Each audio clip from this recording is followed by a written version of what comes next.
نہیں، میری خواہش ہے کہ اس دن کو، جس دن میرا جنم دن ہے، اس کو بطور یوم اساتذہ منایا جائے۔ تو ان کے کہنے پر پھر 5 ستمبر کو ہم ہر سال پورے ہندوستان میں بطور یوم اساتذہ مناتے ہیں۔ تو آج وہی 5 ستمبر ہے، ایک ایسا عظیم دن ہے جس دن ہم اپنے اساتذہ کرام کو خراج تحسین ادا کرتے ہیں۔ بچوں، آپ کو معلوم ہے کہ یہ سال جو تھا ایک ایسا سال تھا جس سال وبا نے پوری دنیا کو اپنی لپیٹ میں لے لیا۔ آپ کو پتا ہے کہ کووڈ-19 کی وجہ سے ہمارا درس و تدریس کا جو سلسلہ ہے وہ پوری طرح سے منقطع ہوا۔ ہم اپنے بچوں سے ملاقات نہیں ہو سکے، ہم ایز یوزول کلاسز نہیں لے سکے، لیکن پھر بھی میں آج کے دن کے موقع پر پوری دنیا کے اساتذہ کرام کو سلام پیش کرتا ہوں۔ ہمارے اساتذہ کرام نے آن لائن کلاسز کے ذریعے سے اور کمیونٹی کلاسز کے ذریعے سے درس و تدریس کا سلسلہ جو ہے وہ جاری رکھا۔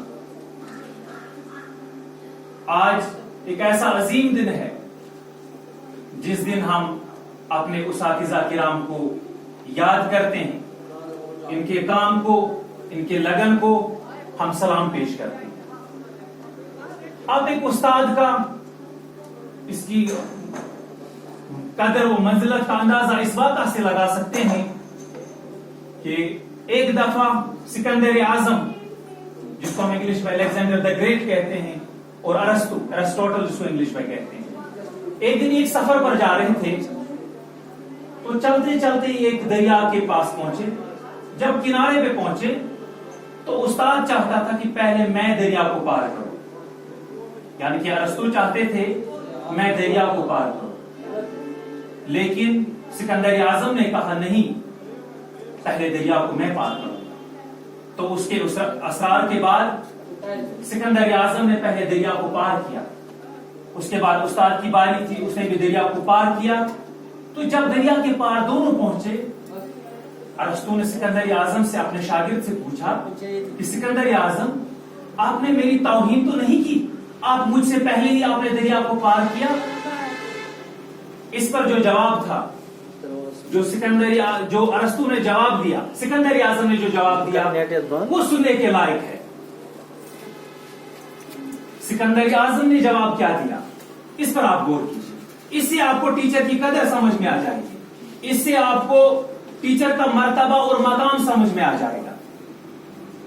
سکندر اعظم نے کہا، شاگرد نے کہا کہ استاد محترم، میں اس لیے پہلے دریا میں کودا کیونکہ مجھے دریا کی گہرائی کا اندازہ نہیں تھا، اس کی گہرائی کتنی ہے، مجھے خدشہ ہوا کہ کہیں آپ کی جان نہ چلی جائے۔ پھر آگے سنو کیا بولا۔ سکندر اعظم نے کہا کہ ارسطو، اگر میں چلا جاتا، اگر آپ چلے جاتے تو کوئی اور شاگرد آپ سے پیدا نہیں ہوتا۔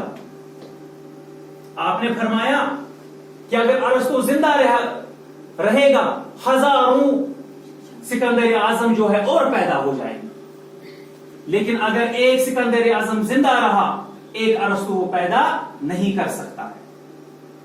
بات آئی سمجھ میں؟ یہ ہے ایک استاد کی قدر، منزل، مقام۔ ایک اور قول ہے خلیفہ چہارم حضرت علی رضی اللہ تعالیٰ عنہ کا قول ہے، آپ نے فرمایا جس نے مجھے ایک حرف کی تعلیم دی اس نے مجھے ہمیشہ کے لیے اپنا غلام بنا لیا۔ آپ نے نہیں فرمایا جس نے مجھے ایک لفظ سکھایا، آپ نے نہیں فرمایا جس نے مجھے ایک جملہ سکھایا، بلکہ آپ کا قول ہے جس نے مجھے ایک حرف کی تعلیم دی اس نے مجھے ہمیشہ کے لیے اپنا غلام بنا لیا۔ اگر ہم بذات خود حرف کو دیکھیں گے، یہ لفظ جو ہے 3 حروف پر مشتمل ایک لفظ ہے، ہائی، ریا اور فیل۔ صرف ایک لفظ ایک حرف کا کہا، لفظ کا بھی نہیں، ایک حرف کا کہا، جس نے مجھے ایک حرف کی تعلیم دی ہمیشہ کے لیے اس نے مجھے اپنا غلام بنا لیا۔ اس سے آپ ایک استاد کی قدر کا آپ اندازہ کر سکتے ہو۔ پیارے بچوں، جو ترقی یافتہ سماج پورے عالم میں ہے. وہاں پر آپ دیکھو گے کہا جاتا ہے کہ اگر آپ کو کسی ملک کی ترقی کو دیکھنا ہوگا تو آپ اس ملک کی نظام تعلیم کو دیکھ لیجیے. اگر آپ امریکہ میں دیکھیں گے ترقی یافتہ ممالک میں شمار ہوتا ہے, بلکہ دنیا کا سب سے ترقی یافتہ ملک جو ہے امریکہ کہلواتا ہے. وجہ کیا ہے؟ ترقی کا راز کس چیز میں مضمر ہے؟ وہ یہی ہے کہ وہاں کا نظام تعلیم جو ہے وہ بہتر ہے اور وہاں پہ اساتذہ کرام کی بہت زیادہ عزت ہوتی ہے.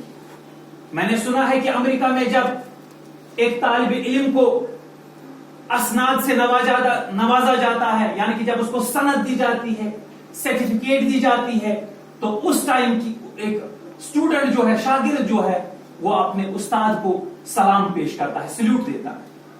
اور وہاں پر استاد کی پرچھائی کی بھی عزت کی جاتی ہے. دوسری جانب آپ جاپان کی مثال لے لیجیے, بہت زیادہ ان کا تعلیمی نظام جو ہے وہ بہتر ہے.